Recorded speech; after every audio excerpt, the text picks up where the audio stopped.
So the name of the slide is of this part of the training. We call it synchronous distributed gradient. Synchronous distributed training with PyTorch. And yeah. Okay. So we already went through the outline out of the recording. I won't repeat it, but it's this. Okay, so let's start with the content. So let's consider that we have a task of a supervised learning task, and a typical supervised learning task can be something like this. This one is very simple, but the idea is the same. So here we have this data. This is 2 dimensions. There is y and x, something that obviously can be fit with the linear model. And when we have a data and we want to train a model on it, so the first thing that we have to do is to choose a model and choose a cost function. That this cost function is what we are going to and the offset, and these lines, every line is a contour line that is at the same level, and the closer it comes to here, it goes down. It's something like this, but in the screen it would be something like this, like a 3D parabola. But actually, it's a 3D parabola. And then you see this one is 0, 104, 0, 1, 0, 0, 88. So it goes, it decreases. So when we do the training, we start by a random model. So a random model can be this line, so random parameters of m and n. So that will be somewhere in this loss surface. And the training, what it's going to do is take the model from this random place in the loss surface to the minimum, and we're going to get a line that or a model that is going to explain the data. And how this modeling in deep learning works is like this. So first, the loss is evaluated in a batch of samples. So you have all the data set. You take a batch, so chunk of this data, evaluate the loss, and then so get a value of the loss, and this is called forward pass. So once this part has been done, the algorithm proceeds to compute the gradients of L of the loss with respect to the parameters. So the dw for this batch that was evaluated, and this is called the back propagation of the backward pass. And this is going to, as a result, is going to give the gradients of all the parameters. And with these gradients, the model can be updated, right? And in a way like this one, the models in this step are the models in the previous step minus this constant here. This is the learning rate times the gradients. Okay, and repeating all this, the algorithm it will go from this random place to the minimum. Okay, so in this very simple case, if we use the whole training set as the batch, so the batch size is equal to the training set size, we get a curve like this. This is smooth, and this is called the vanilla regular gradient descent algorithm. But in practice, the train size is the complete train set is not used in every evaluation step. Instead, something called mini batch is used. In this case, here, this plus represents with batch size equal 1, using one sample of the data set per optimization step, and this one gives something very oscillatory like this. And what is done in practice is to use something between that is not one and it's not the whole training set. So it's something in between that gives something a trajectory that is that it looks like something between this one and this one. So it's oscillatory but not as chaotic as this one. And this value here, the batch size, is something that needs to be found for your kind of situation. Depending the model that you're using, the kind of data, the kind of task that you want to do, you have to find this batch size. And that one takes us to the first tutorial. That so we are going to go to the in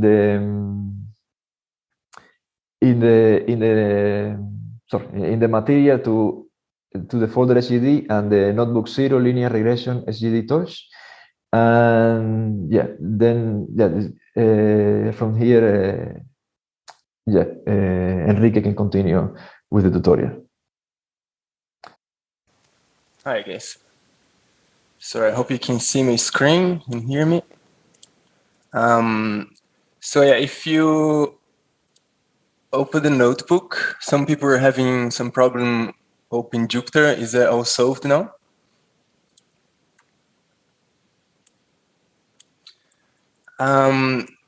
Anyways, I hope some people at least could open it and we see how it goes. Okay, perfect. So yeah, so let's open. If you go to PyTorch training and then stochastic gradient descent. The first notebook is very simple. People that have experience with PyTorch, please bear with us. Hopefully you can still learn something by doing the exercises, but we see. So yeah, basically as Rafael was explaining before, we're just gonna go through the simplest model possible, which is just a linear regression on the data he is showing. So we can have a quick look how we generate the data. Well, first, let's go. Let's see here in the first cell, we just have imports for all the stuff we're going to use. And then let's have a quick look on our data set, right? And we use this little function here. There's this helper script on the side that you can see we generate the linear data by just having a uniform random sampling of basically the line that we have here, right? So we have a simple line function, and then we feed the random data to the line function, and that gives us the noisy output that we expect, right? So we basically have this noisy data, and we're gonna go and try to fit the line into it. Let's see, there is a question.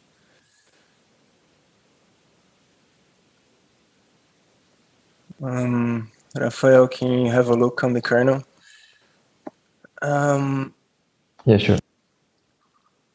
So yeah, you should be able to see the deep speed kernel here after you generate the kernel, as Rafael was saying.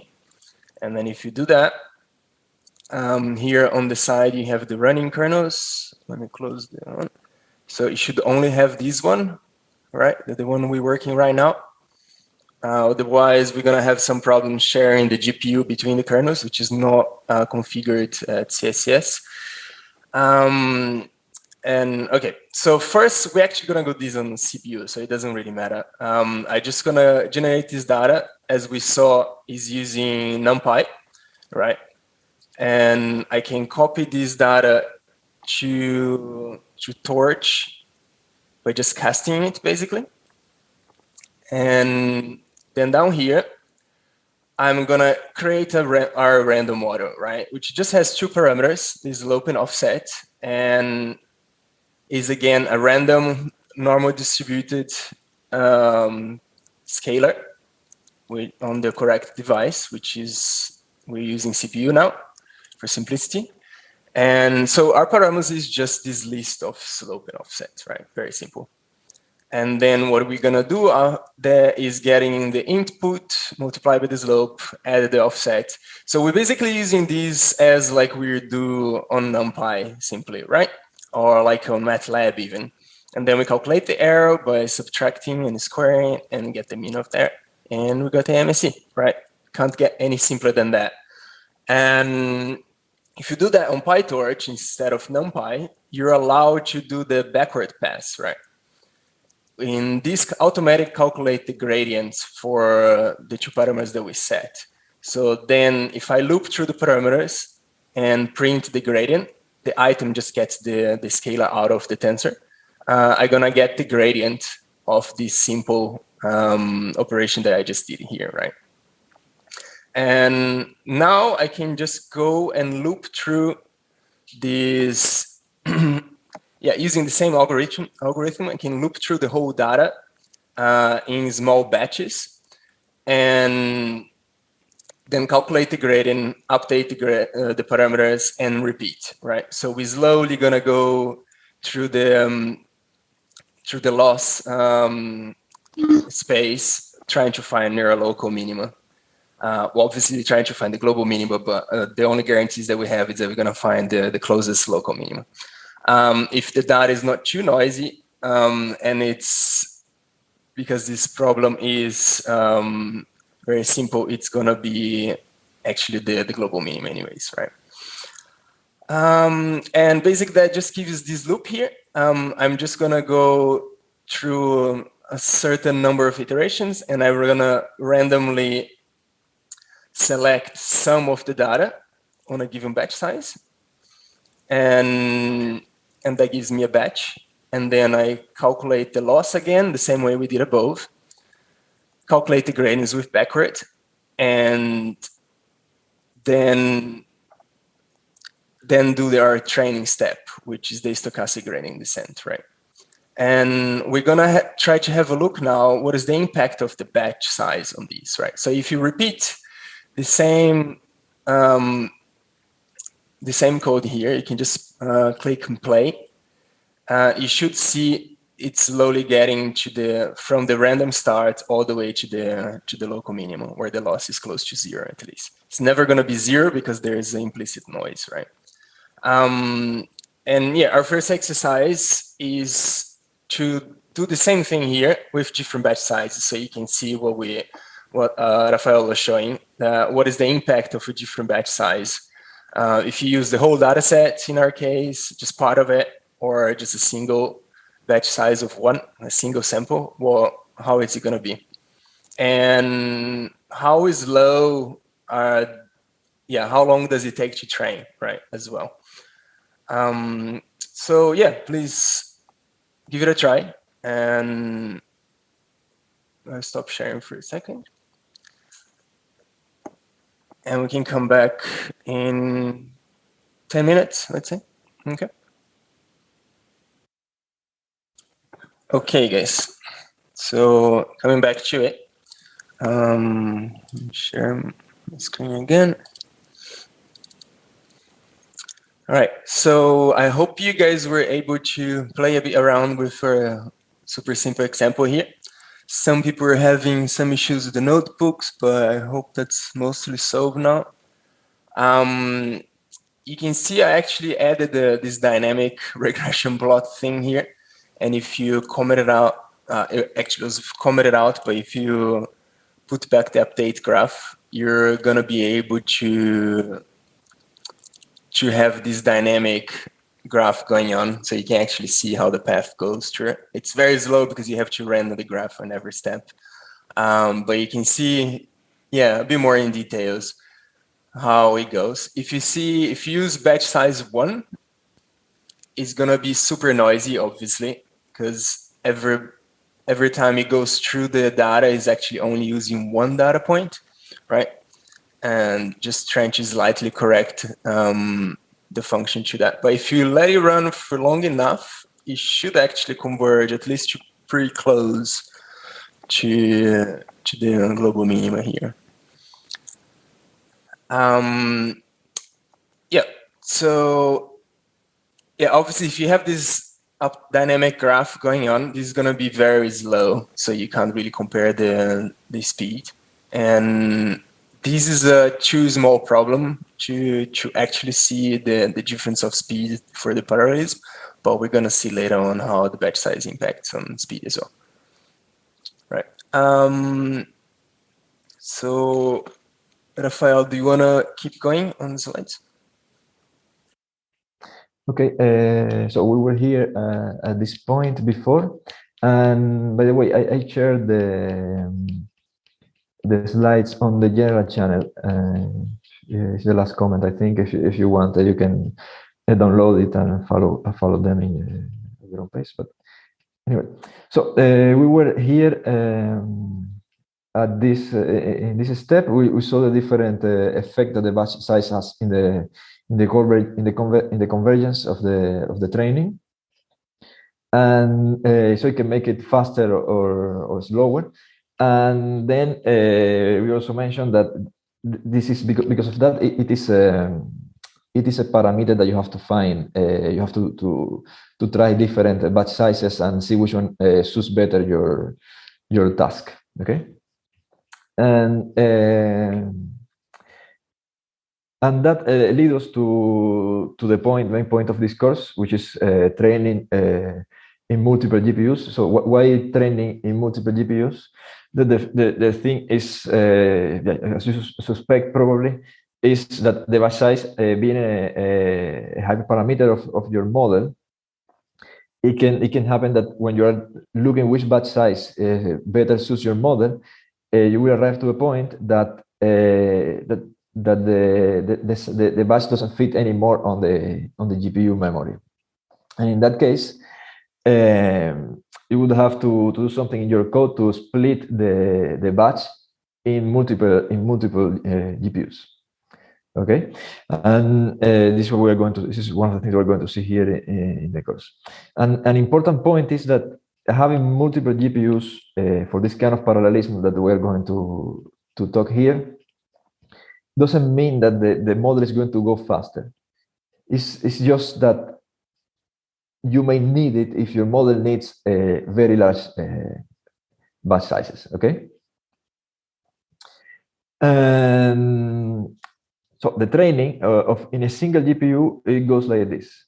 So there is the data on the hard drive, and so when the algorithm starts, it reads a batch. So it draws a batch from this data. This batch goes to the model and evaluates the loss with the model and does the backpropagation, and then you get the gradients. So the gradients as given, and with these gradients, the weights of the model are updated, and the whole loop repeats. So new batch, forward pass, backpropagation, gradients, update, and so on. So in multiple when training with multiple GPUs, the situation looks like this. So now the batch size is divided, in this case, in 3. So you can get now larger batch sizes. So divided over the GPUs, and within the GPU, everything is going to be the same as for a single GPU. But here, one thing is that if every model is evaluated in a different batch, so different data, then the gradients are going to be different. And so these different gradients cannot be used to update the model, because they are going to be then like 3 different jobs running. So there is one step that this needs to be done, which is to get all these gradients and get the average out of them and send it back to the GPUs. So we do these intermediate steps, that is averaging the gradients, and then after that, all the gradients are the same in all the GPUs. And now these gradients can be used to update the model. Okay. And so before continuing, so another important thing is a detail that in practice, when this so the training starts in the different GPUs, the models are in general they can be initialized by random numbers. If it is a training that starts by scratch, not a transfer learning or anything like that. So then the weights of every model, if all of them are random in different GPUs, they are going to be different. So the first step of the training is that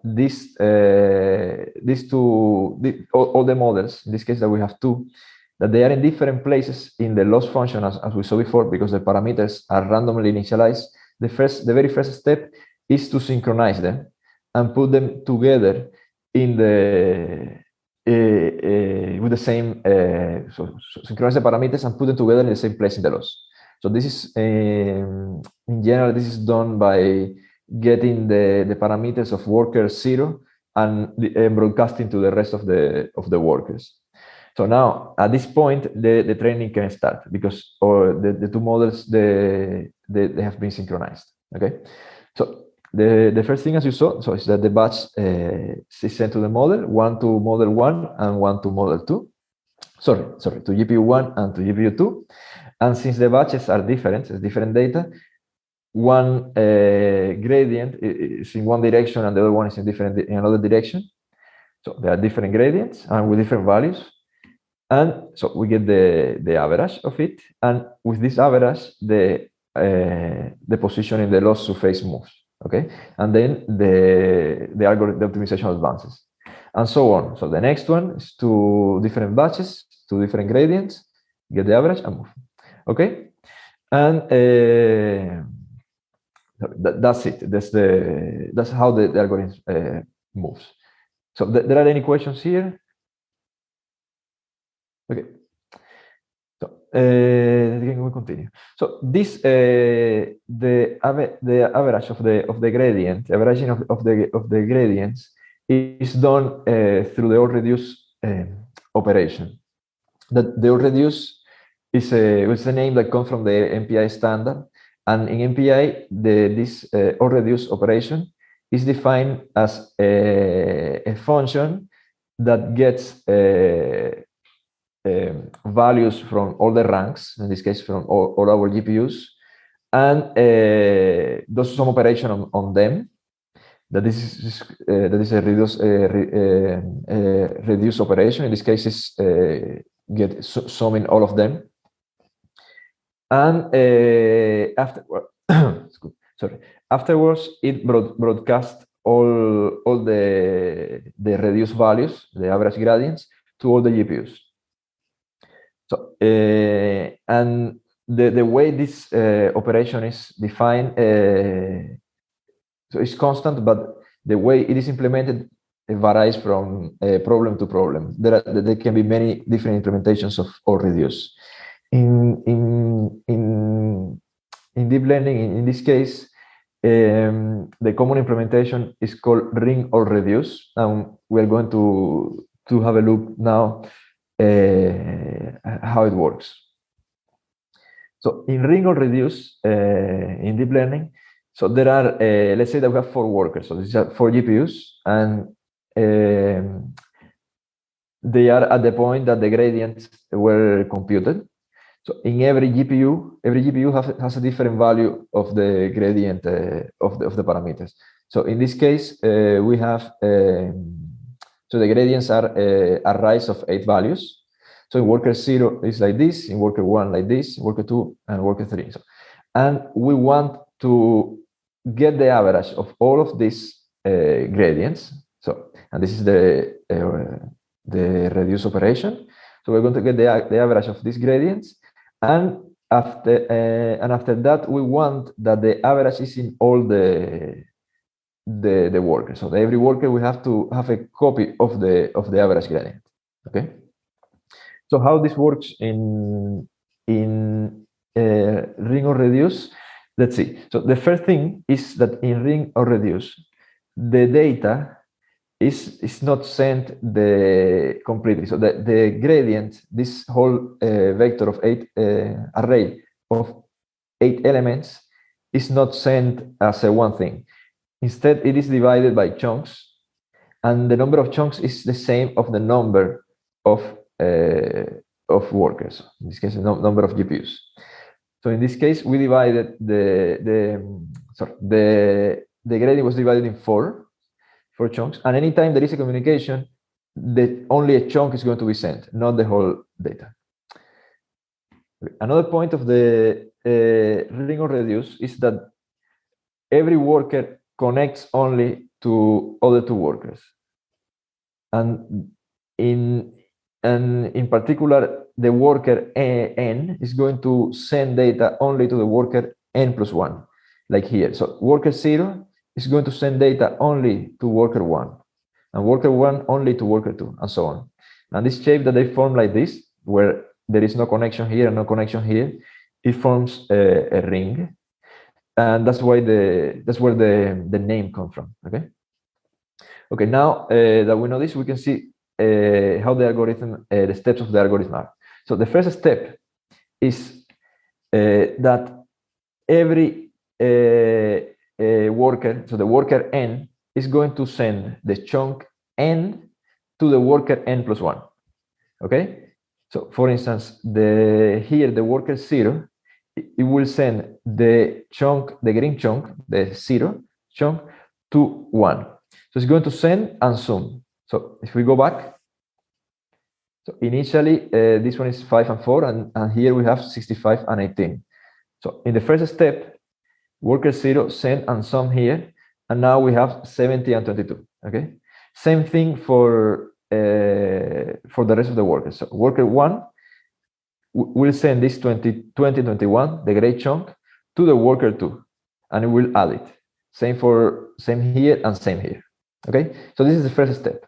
So the next step is whatever chunk was received, like for instance in 0, receive the last chunk, the red one, is going to be sent to the worker n plus 1. So if we go to the next step, the worker 0 will send the chunk that it received to the worker 1, and the worker 1 will send the chunk that it received in the previous step to worker 2, and so on. And there is another step like that. So whatever it was received is going to be sent to the worker n plus 1. And at this point, so now at this point, there has been 3 steps, and at this point, all the sums were already done. So all the values that are needed to be summed had already summed, but not they are not synchronized. So all of them, they still have different values. So now the next step is going to be sending whatever was received, but without summing, to the next worker. So this 4481 is going to be sent here to the worker 1, and this 8087 is going to be sent here. So it's not a sum operation anymore. And there is another one like this, and another one like that. And at this point, as you see, all the gradients are the same. So we did 6 loops, 6 steps, let's say, and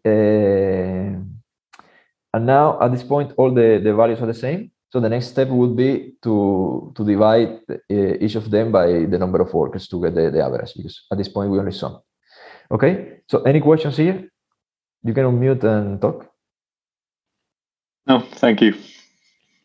Yes? No? Okay. Okay, then, so in summary, in ring of reduce, when there are n workers, there are 2 n minus 1 communications. So each of the n worker will communicate with other workers 2 times n minus 1 times. Okay. So in this case, we had 4 workers, and we did 6 communications. So which is 4 minus 1, 3 times 2 is 6. Okay. The first n minus 1, we saw they are the reduction, so they are summing, and the second n minus 1, they are just sending to synchronize the values of the gradients. Okay, and the total amount of data sent by each worker is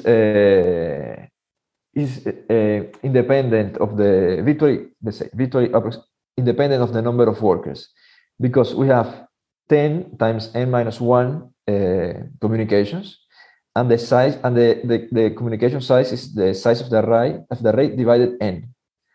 And if n is large, n minus 1 divided n is very close to 1. So the total data that the worker send is so the total amount of data sent by worker is 2 times the array size. Doesn't matter how large is how many nodes are you using. Okay. So a quick note on the case of Piz Daint. Piz Daint, is in the GPU partition is a Cray XC50 computer, and cluster, I guess. And the nodes are connected through the Aris interconnect with the Dragonfly topology. This Aris interconnect is a technology developed by Cray, and the communication is organized by something called electrical group, that is 2 cabinets or 394 nodes of Piz Daint. So within this electrical group, within these 2 cabinets, all the nodes communicate directly to each other. There is a cable going from one node to the other, and between electrical groups, the communication passes through switches. And if your job is sensible to passing by switches or not, you can use or not this option minus switches equal 1, that will make Sloan wait to have a set of nodes that is within an electrical group. Okay, and you can find more info about here on CSCS user portal or in the Cray web page. And here on CSCS, and it has become the general so the standard for the communication for the implementation of the ring or reduce. We use the NICL library, which is NVIDIA Collective Communication Library. That is it's a library that implements multi-GPU and multi-node collective communications primitives like or reduce or gather and broadcast, and they are optimized to be very fast, to give a high bandwidth over different interfaces. And this, in general, everywhere that you run, you may find this NICL library. Okay. And okay, now that you have seen how the training goes, you can go to the notebook SGD1 linear regression, SGD torch reduce. And for a tutorial with using the PyTorch primitive to sort of do this that we explained very manually, so with no automation from PyTorch API. Okay. Hi guys. So share my screen again. So let's quickly go through the same example before.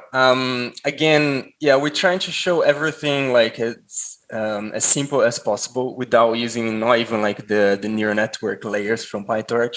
So you can actually have a very good understanding of how things are going through and what is like, just skipping all the abstractions that PyTorch offers us. Now that we want to use distributed, the distributed package, we're gonna have to set up a few things to start with. First, we need to get the nodes to find itself, right? Or find the other ones. And the way you do that with Torch distributed is by setting up, well, there are several ways of doing it, but the simplest way that we're going to use here is using environment variables. And if you define a master address and a master port for, let's say, for rank 0, every other node is going to connect to the master node and basically say that they are there, like, right, just checking onto the master node, and then from then on, they're gonna use NICL, right? They're not gonna use the TCP port that we offer in here, but they need to know where they are. So we need to show them where is in the rank 0, basically. And we need to also set up the word size and with just the amount of numbers that we're using, which in our case here is going to be 2. And the local rank is required, but it's just going to be set to 0. This is used in case you have multiple GPUs in the same node. At Piz Daint, we only have one GPU per node, so that simplifies things. And the rank is basically the number of the node, basically, right? So we have to set up these 5 environment variables, but after that, everything is going to work automatically, basically. All the ring all reduced that Rafael was explaining is going to work without any intervenes.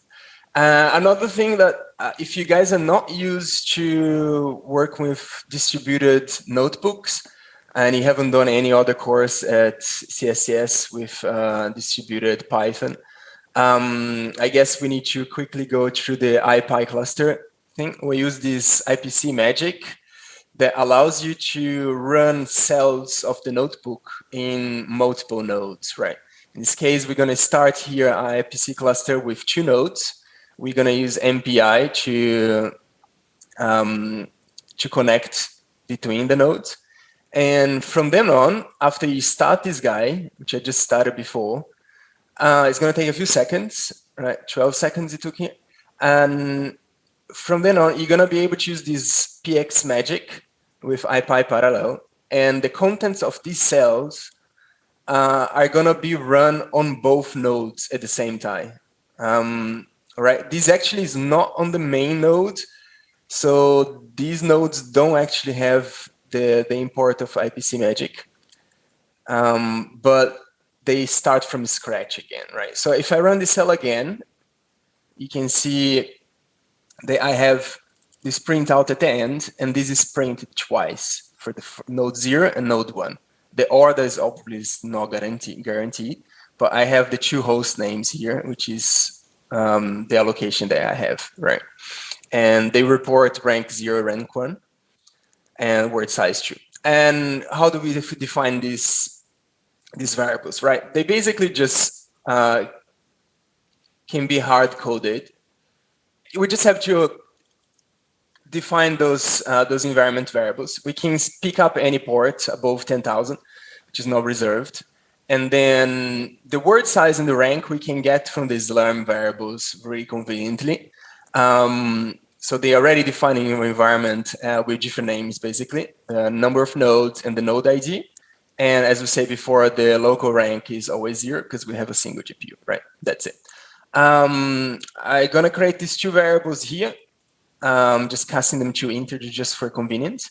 Right, and as we saw before, I can print them and I get a different rank there. For the master address, I can also get that from Slurm, but it's slightly more complicated here in this setup because I actually have to go back and make sure, I have to pick one of the nodes. And an easy way of doing that is running a cell without the PX magic to grab the first host name and save it here and then set the environment within the PX. And then if I use PX again and print it, I'm going to see the master address is the same for both nodes. Sorry, I didn't run this again, so yeah, let's see. So we have node 0 here on both, right? And so now we concluded, we set up these 5 variables. And from that, I can now call torch distributed init process group. And I'm going to use the backend NICL, as I said. And by default, this is going to read those variables. And that's it. Then we set up. And Torch Distributor already know that there are 2 nodes around, and they can communicate over NICL. And it knows as well the ranks of these 2 nodes. So here I actually can, I think it's rank. Right, and that's going to give you the rank 0 and 1. All right. And now our exercise is to run exactly the same problem we had before. Let me just check is the correct notebook. Yeah.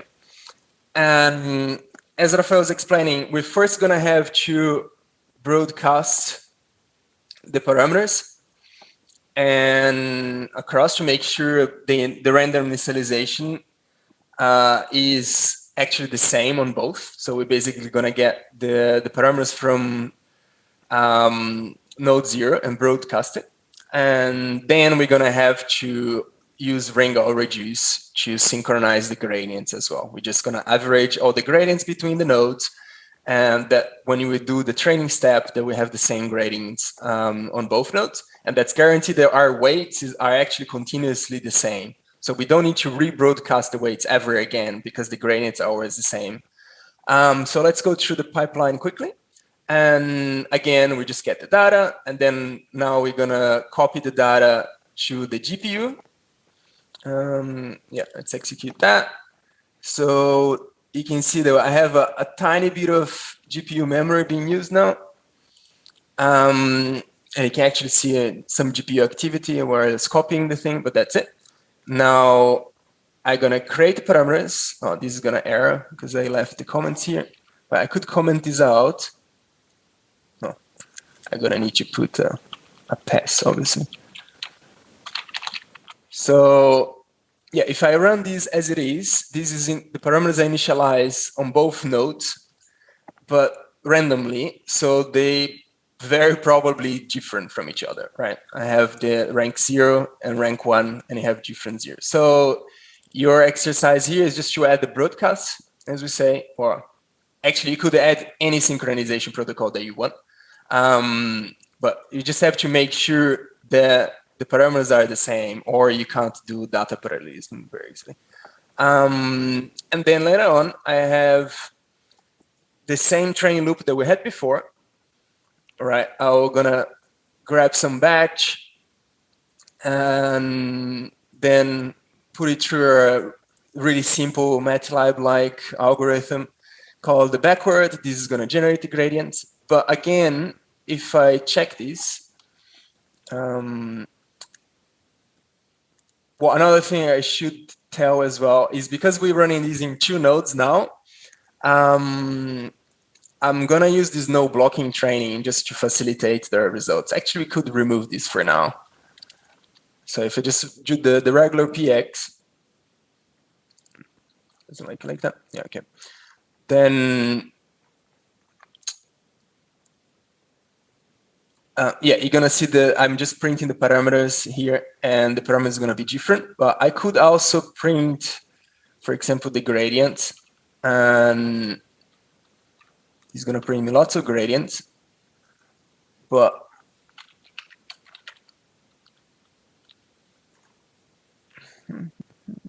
oh, sorry.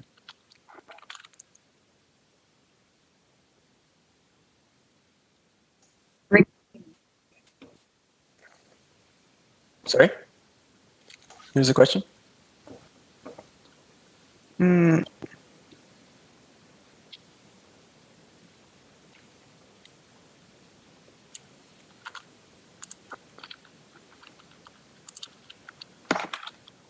Here we go. Sorry. Yeah, because there's no grad.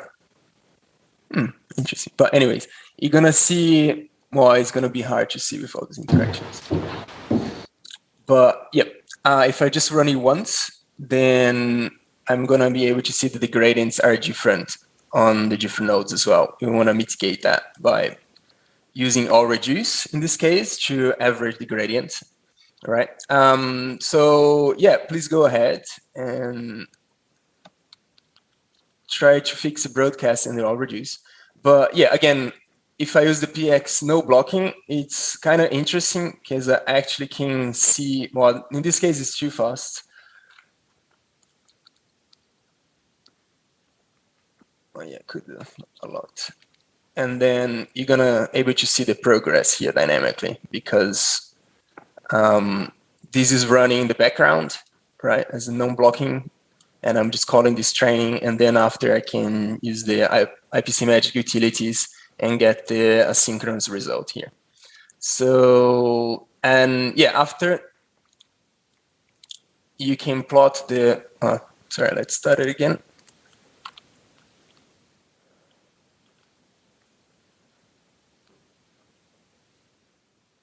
if I plot as it is, you're gonna see the models start in a different point.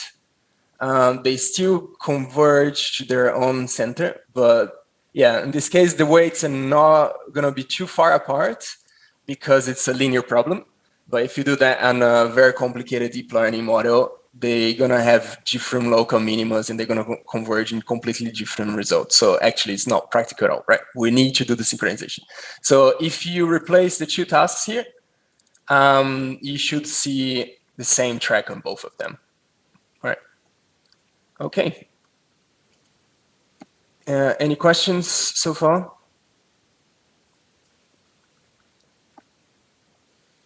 If not, we'll give you guys another 10 minutes to go through the notebook and replace the two comments with the two communication primitives from PyTorch distributed. And let's see how that goes. Thank you. Yep. Okay. So I don't think anyone had any problem with that. That's great. So yeah, if you just run the notebook as it was, you could see the random initialization wasn't the same on both nodes. So we had to use a broadcast for that, which is very simple, right? And then we have to synchronize the gradients with overages as well. If you are able to run that to execute both tasks, then we're gonna have the same initialization on both nodes and exactly the same trajectory on both as well, right? And the same loss, obviously. That's not true. Yeah, actually, yeah, the loss is being logged individually on each node. So the loss is actually different on each node. I'm not averaging the loss itself, we're just averaging the gradients, right? So you will notice some slightly difference on the loss shape, but they both should go down together, obviously. And let's go quickly through the solution. Well, it's very simple in this case, right? I just have to call broadcast on each one of the parameters. And then during the training loop, I'm gonna have to use all reduce. Unfortunately, all reduce does not have an average operation, so we have to use sum and then divide by the word size. Or you could actually skip the word size division, but that would obviously change the size, the magnitude of your gradient, which it's okay in some cases as you normally scale up the learning rate anyways with the number of nodes. So, yep, that's it. Rafael now would show us how we actually do that with the proper PyTorch distributed pipeline with the wrapper for the model and how he handles with the hooks. Cool, thank you. Okay, we are back. Now we continue with data parallelism in PyTorch through the API that does everything automatically for you. So the data parallelism in PyTorch is done by these modules here listed here. So one is torch NN parallel distributed data parallel. So the distributed data parallel API that enables the multi-node data parallelism with minimum code changes. So from your regular PyTorch code to make something that can run all over Piz Daint using many nodes. There is almost there are very little change, only that you have to do thanks to the distributed data parallel API. The other one is the distributed sampler that we're going to see later. It can be used to split the batch over multiple processes when using the distributed data parallel API. And the last part is Torch distributed, that is implements all the backend for sending testers across processes from one GPU to the other one. Yeah.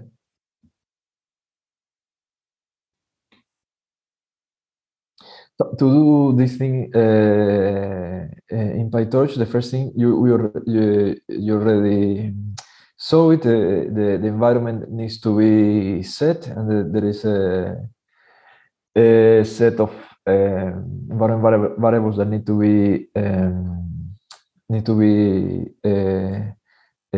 defined, and but everything is like this. So you can create in a module and create a function that does this, and then it's just boilerplate. You just run this function every time, and this one will work for any kind of number of nodes that you have on Daint. Of course, this is just to work with a Slurm. This is we have written this specifically for Daint.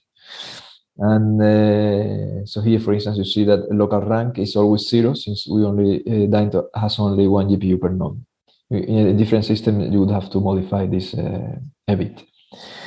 Okay, once the environment is initialized, as you saw in the notebook, you need to initialize the distributed environment. So you do init process group, and here at CSCS we use the backend NICL, and that's it. Once after that, everything in your notebook is everything that is distributed in your script can be already can work. So the second part has to do with this that we saw before, the synchronization of the workers and at the beginning of the training, and the optimization itself. And all this is done automatically by the distributed data parallel API.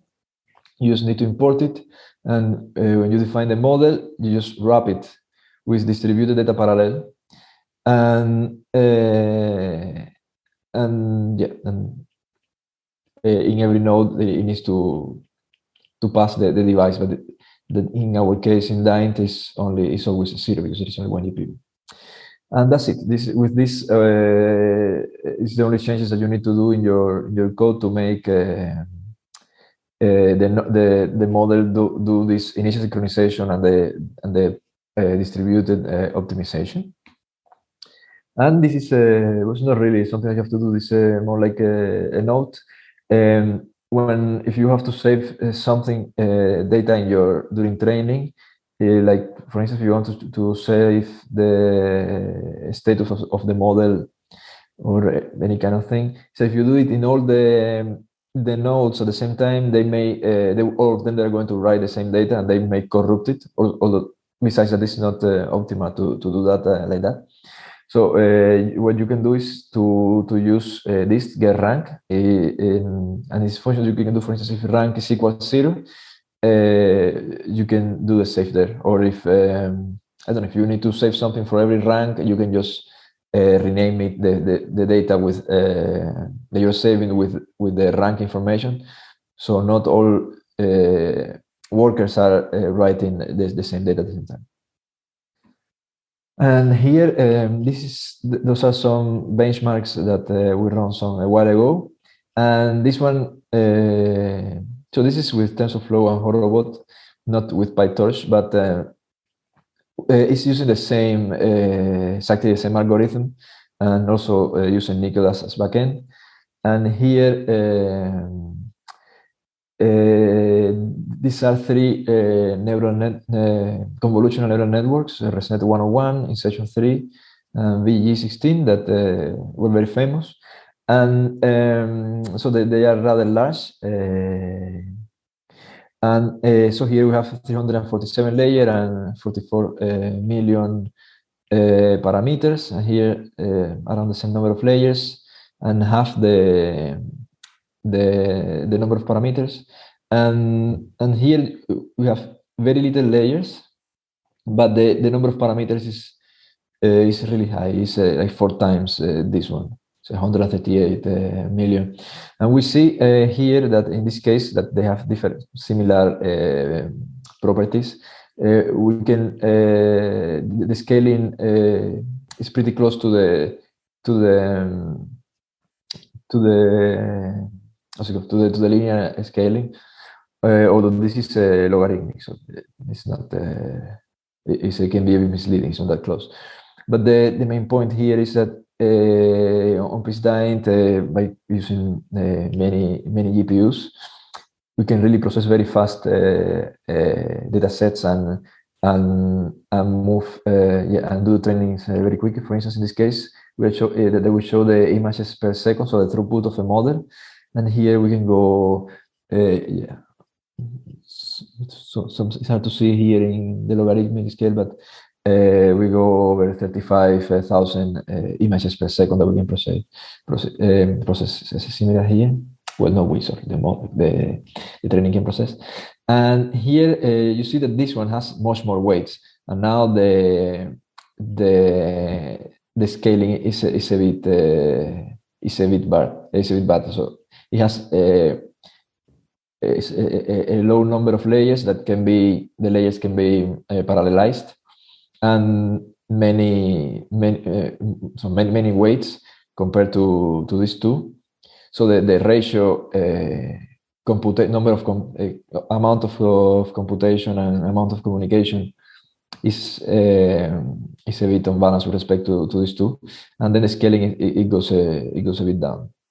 But anyway, it can process a lot of images per second, and then train very fast. And so here in the slides we put you a sample script that you can use to run on Daint. So it's something very simple. The only different thing that you have to do is I don't remember if the module does it alone, but in any case you should set this variable NICL IB HCA to this value here, hypogif O, that it will tell NICL which network interface to use for the communication. And this one, it's also for the CUDA support, but I think it's not needed anymore. I always put it, but probably you don't need it anymore. And NICL debug info, so it prints some lines regarding to the initialization of the NICL library that you just can use it for monitoring if really you are using NICL or if your job is using all the nodes and this kind of stuff. But this is optional. The important one is this one.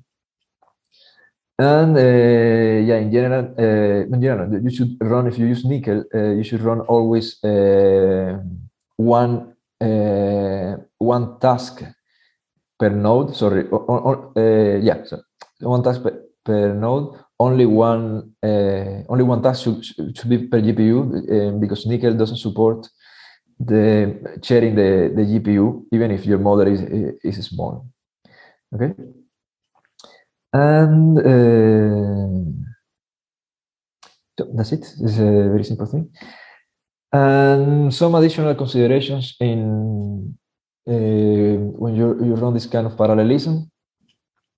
The data must be split equally by workers to avoid load imbalance. So this means if you have somehow you send your script sends 128 samples to one GPU in every batch, and to another GPU sends 3 samples, then it can happen that one GPU is going to finish very quick and the other one is going to run longer, while the other GPU is doing nothing.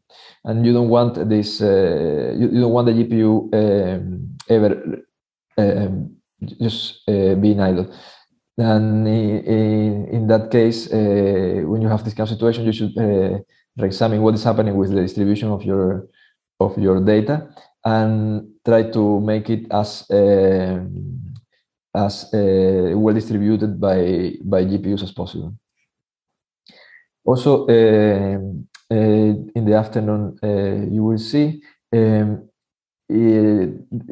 it is possible by writing the input pipeline that will feed the model. It is possible to make that not all nodes will have to read all the files where if your data is in multiple files.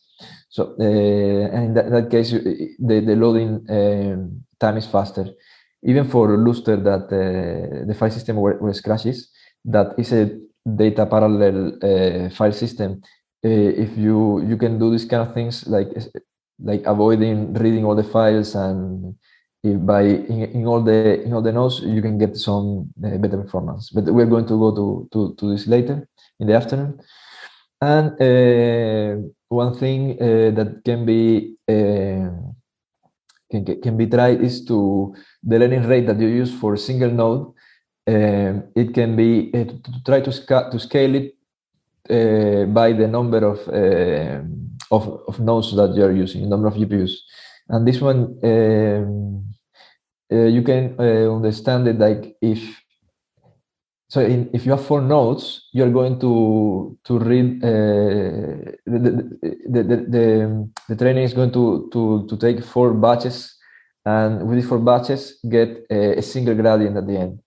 So but if that is done with a single node, these 4 batches, they will have to be passed one after the other one, and we get 4 gradients. So this means that for in data parallel distributed data parallel training, when you do an update with the gradient, it's going to be only one update, so it's going to move from one position to the next. While in when you have a GPU that you have for the same amount of data, you have 4 gradients, it may move a bit more. So with this scaling of the learning rate, you can tell the optimization to move a bit faster. Okay, but this is something that you have to try. It may work and may not work. And now, okay, you can continue with the SGD 2 linear regression SGD torch DDP notebook that we go back to the same model, the linear model, but now using the distributed data parallel API. Okay. Hi guys. So we're back here again. So hopefully you can open the notebook now, and you see that we're gonna run exactly the same model again, but with 2 different things now. Or let's maybe go back to the other notebook first. Let me just shut it down. Okay. So if you remember, when we're doing the training loop, we're just randomly sampling a batch of your training data, right? This is okay in this case because the data was randomly generated anyways. But generally, you want to distribute your training so you actually can train faster, right? So the idea is to often to split the data between the nodes. So also to guarantee that the nodes can't repeat the same image or the same data point than the other ones, right? So that you actually have a uniform distribution of your samples. And also that your epoch is shorter, right? So if you have 2 nodes, you want to train it for half of the number of steps per epoch. And that's done in distributed data parallel, generally by sampling the data set, as we were saying before. And in Torch, that's very simple. You're gonna have a regular data loader, right? And you add the sampler to it. And the sampler will know the rank that you're currently at, and is gonna randomly assign the data points to that node. And if you do that, then your load is distributed. And to distribute the model, you only have to wrap your model with the distributed data parallel module. And these will automatically call the broadcast, as we're going to see later on. And this also is going to add a hook to your backward pass. And while the model is going through the backward pass layer by layer, it's already buffering and transmitting, calling the all reduce and transmitting the gradients across. So you can parallelize also the the communication with the computation, which makes it much faster. Right? It's obviously not very handy to actually send each one of the parameters independently, and that would not be trackable on a large model with 300 layers, for example, or more. So basically, that's all we need to do. So there's more changes here. If you run the notebook again, we're going to start IPC cluster, which I did before. Get your imports, and then set up the environment variables like we did before. And the same way we call init process group. It's called group. There was a question before. It's called group because you could potentially set up a subset of your nodes if you want to, and in that case, when you call all reduce for that specific group, you would only communicate within the subgroup, right? But in our case, we're gonna always use all the GPUs. So yeah, you don't need to give the group to any of the methods when we call it. But yeah, anyways, so we got again the nodes here, right, properly set up. We got our data. And yeah, one thing from PX, if you're not aware, you can actually do, if you wanna only do output on a single node, you can do that with target, so you don't have the plots twice, right? We copy our tensors to GPU. I think I haven't executed that yet. So yep. And right. So yeah, if you haven't cloned the repository before, you probably have the solution already. That was my mistake, but whatever. It's just a line of code anyways. But we can still explore what would happen without the sampler, right? Oh, sorry. And in that case, I'm gonna get the first batch of the loader. Right, and oh, sorry, I forgot the PX.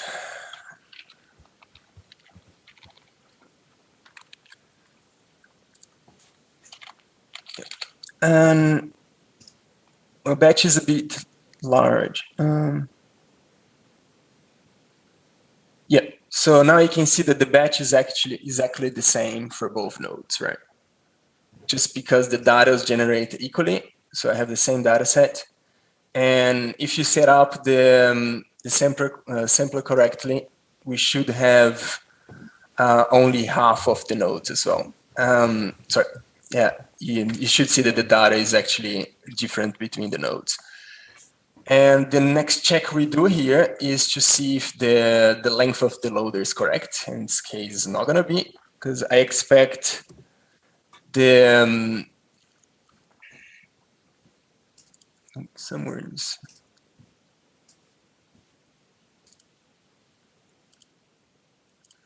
Yeah. So I expect that the number of batches is equal to the length of the data set, right? So I get here the batch size times the length of the loader times the number of nodes I have, and this should be equal to the length of the data set, the number of samples that I have, which is 1,000. And if I don't do the sampler, every loader has all the samples. So that would be 2,000 in this case instead of 1,000, right? So if you set up the sampler correctly, this should also match.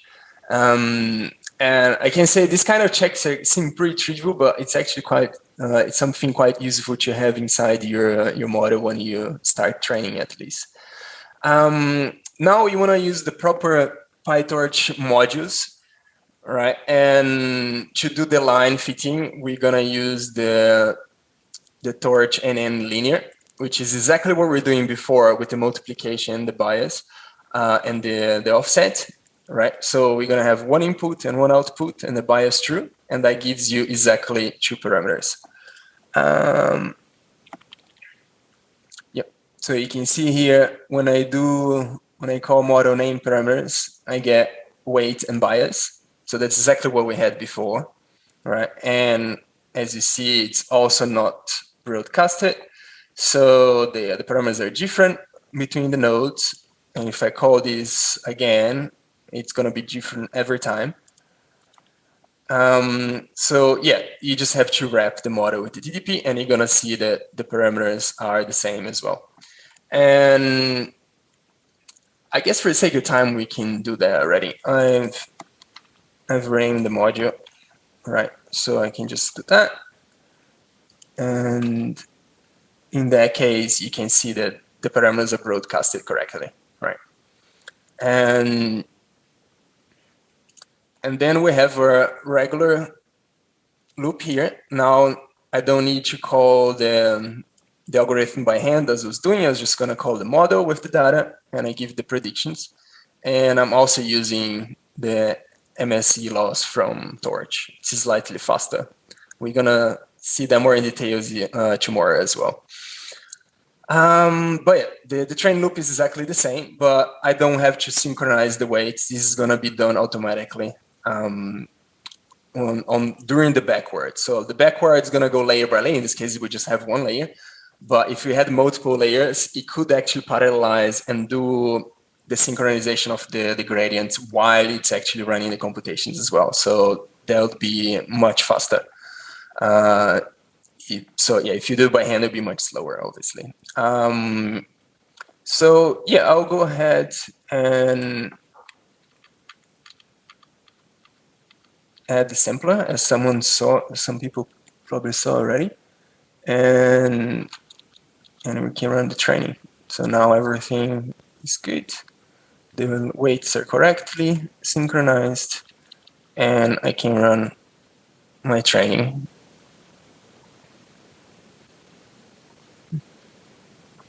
What is the batch size I'm using? I guess it's 1 then. And you can see that the weights are correctly initialized, equal to both models, and the path is the same. So we are good. Okay. Thank you. I think that was it. Yeah. Any questions? If not, I guess, yeah, Rafael is going to talk us about the input pipelines, which is, yeah, related to that as well. Here, I think we have still time for the next exercise. So maybe yeah, we can give you 10 minutes to play a bit with this notebook.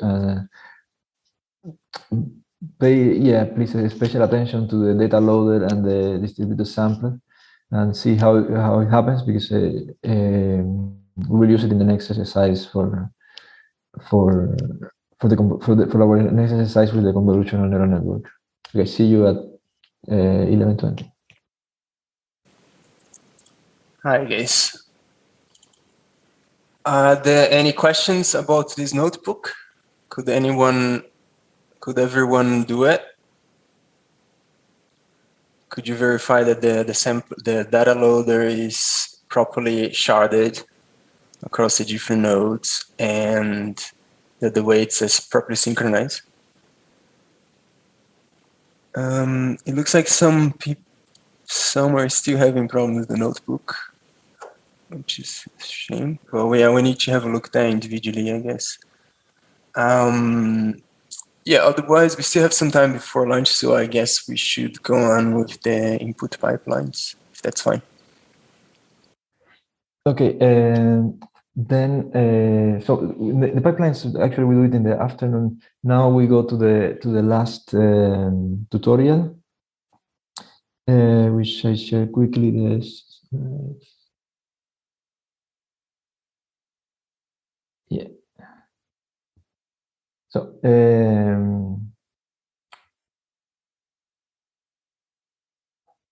yeah, so in this one we are going to now to CNN synthetic benchmark, and then we are going to run the idea is to run a simple scaling benchmark to see how the throughput in images per second that the optimizer the model can can process, we can we can see we are going to do it within the reservation that we have. So please, if you can stop the notebook and let's move to the terminal. So because if all the notebooks are stopped, we can run in up to the 120 nodes. And so we go here to this one, and we can start by making this CNN single GPU .py to make it distributed in with the same things that you learned before with in the previous tutorial with Enrique, and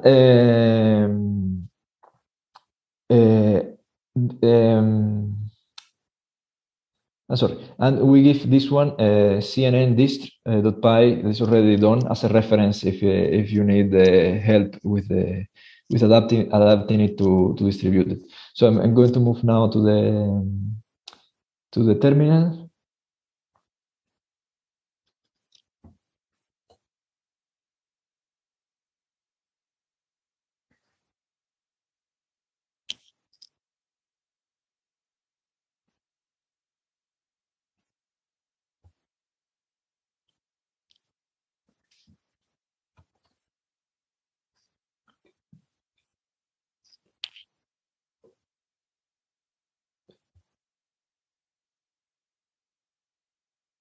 Okay, perfect. So quickly, we can have a look to this. So the idea is that we are going to use a convolutional neural network from Torch Vision here, from Torch Vision we call models, and then we can use many of them, the one you like if you have a favorite one. But by default, I put ResNet 50. And yeah, we get the model from it, so it's just this line, the model, and we set an optimizer here, and so here we give a data set that is it's just generating random images, so it creates this so the data, this is a random which is a random 3 because RBG, so 3 channels of color and 224 by 224 images, and it gives a random value from 0 to 999. So this is a label that will correspond to 1,000 classes. Okay, and yeah, batch size. The batch size you can set it here. And the model automatically will put it. Sorry, the data set automatically will set the amount that is needed for given the number of iterations that you want to do.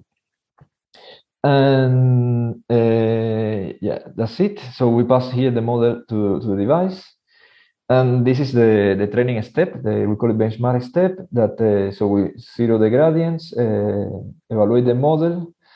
Get the loss, do the backpropagation, and run an optimizer step. That's it. And here we have this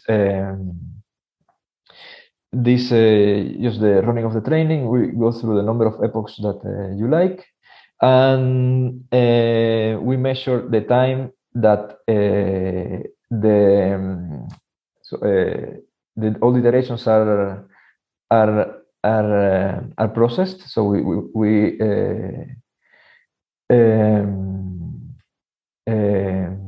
loop here over the train. We iterate here over the train loader, and then we get at the end the number of images per second that the model can process, and that's it. And here, so we do this run script that you can use to run your script when you do it, and an example of running. So it's this one. You want to see something like this. by rank, you can print every iteration how many images per second processes, and then you can print the total by the number of GPUs that you are using, and then you can run it that from two nodes to 220, which is the maximum that the reservation has. So please don't, since we have to share all these 120 nodes, don't just run something that goes in around 3-4 minutes, not more, so everybody can test their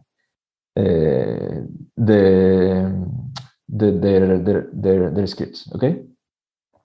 And here, as I said, the CNN distr.py has an example already done. So I will give you time until the end of so close to 12. And any questions or so, let's discuss in the chat. Okay, we are back. A quick discussion of the solution before going to lunch. I see that almost nobody tried to run the benchmark, and but anyway, so that we can have a look here to distributed code. So here, as we said before, the amount of change that we have to do, they are really minimal compared to the size of the code. So we just import the things that are that we're going to use: the distributed data parallel and the distributed sampler. And so the first thing we do is to set up the distribute environment. This one set up. So this one we do it is already written here in this utility function. And yeah, but you could have gotten from the network, from the notebooks or anything. It's just to set the environments. And well, you don't really need to do it in the script. You can do it outside in your run script. It's just to set up the variables. And so then once we do that, we can initialize the process group. And here we get the word size and the rank. Then the rest until this point is the same. We wrap the distributed, so the model with the distributed data parallel class, and then we have this model that it will do the initial synchronization plus the distributed training for us.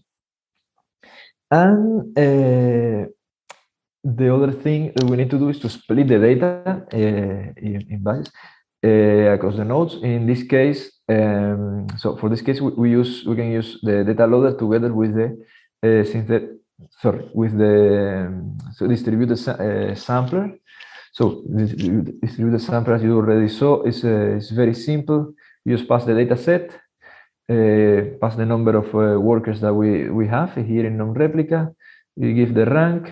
We said not shuffle because we already have a random data, and we put some seed just for reproduction. We create the data loader, the same thing that we had before. You just add the train sampler that we defined before, and yeah, the rest is pretty much the same. So the train loop is the same. Here we just add some stuff for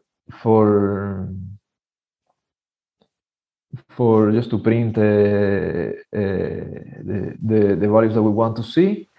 And yeah, this one I think probably already had it, and just to, because this one is per GPU, and in the total, since per GPU, the same data is passed to GPUs, to all the GPUs the same. So we can estimate by saying the average of that is happening on the GPU image per second times the world size, and like that, yeah, we can get something like I showed before. And so here we see this is for 2 nodes, and so for 2 nodes we get yeah, twice of because we are printing twice of the average of the gradients. And anyway, if you want to do it later or at some point in the course that there will be extra time, you can do it and discuss with us if you have any questions. I think I ran here an example. I don't know which one is it. With 512, yeah, 512. I think this is the same model that I showed before. That before was giving 200 images per second per GPU. Now, when we go to 512 nodes, there is a drop in the scaling here. So there is like a 50% drop in the scaling. But we can process as much as what's it called? Okay, 45,000 images per second. Okay, and yeah, that's it. Let me check which I don't have here the model. No, I didn't print it. Don't remember. Maybe this is not this model. Maybe it's another one. But yeah. And so it's almost 12. Now we stop here. And in the afternoon, we're going to see something very similar to this example, but with real data. And yeah, using the imaginary data set. Okay, have a nice, enjoy your lunch, and see you at 1:30. Bye.